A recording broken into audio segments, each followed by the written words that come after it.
Hello, people. So my earlier video, in one of my earlier videos, I spoke about Kushal Punjabi, the actor who committed suicide. Yeah. So what I've realized is one of the ways to bring yourself out of any low phase is to kind of set a goal. Like it can be anything. Yeah, small goal, big goal, anything.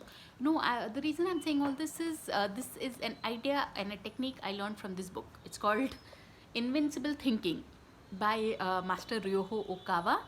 He's a Japanese thinker and thought leader. So I find that amazing,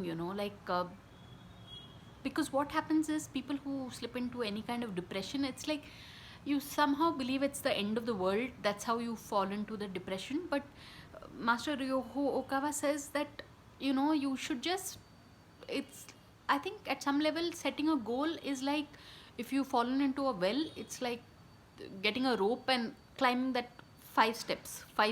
That's all it takes to get you out of that well. So 5 steps is like, for me, I've realized making 5 videos is very enjoyable. After that I start getting like tired.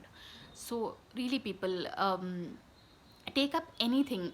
I set up this channel because to get me out of therapy. Like it was like a therapy for me, though now people who watch this channel need therapy because I'm like unstoppable. But but I really enjoy making these videos. So but really, people, so this is a bit of a mixed up video, but Master Ryuho Okawa's book, the Invincible Thinking, which you can find on Amazon.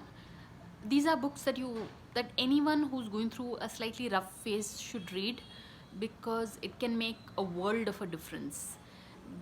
Because today we might speak of TV stars who've you know committed suicide, but such a thing could, before, like, I mean, that thought process, that feeling of hopelessness can uh, happen to anyone. So that's why you need a book like this. So Master Ryoho Okawa's Invincible Thinking. So on that note, thanks for watching and please subscribe.